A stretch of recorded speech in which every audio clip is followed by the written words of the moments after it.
पंचायत समिती इगतपुरी शिक्षणाधिकारी कार्यालयात शिक्षणाधिकारी अधिनियम 2009 अंतर्गत व्यवस्थापन समितीची बैठक पार पडली। या प्रसंगी तालुक्यातील मान्यताप्राप्त शाळेतील मुख्याध्यापक, समिती सदस्य, गट शिक्षणाधिकारी, केंद्र प्रमुख आदी उपस्थित होते। अधिक माहिती गट शिक्षणाधिकारी सौ मंजुषा साळुंखे यांनी दिली।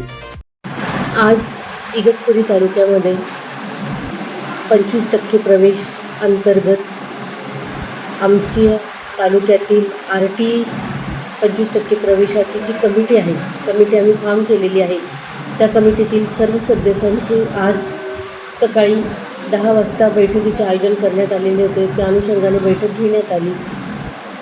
पात्र शाळेंना सर्व ॲडमिशनबाबतच्या सूचना देण्यात आलेल्या आहेत आणि आपल्याला कोणते डॉक्युमेंट्स जे आहेत यांची पडताळणी करायची आहे, त्याचप्रमाणे आलेले सर्व डॉक्युमेंट्स कसे जतन करून ठेवायचे याबाबत सविस्तर सूचना त्यांना देण्यात आलेल्या आहेत। या पद्धतीने आज इगतपुरी तालुक्यातील बैठक खेळीमेळीच्या वातावरणात संपन्न झाली। राजू देवळेकर, न्यूज 7 मराठी, इगतपुरी।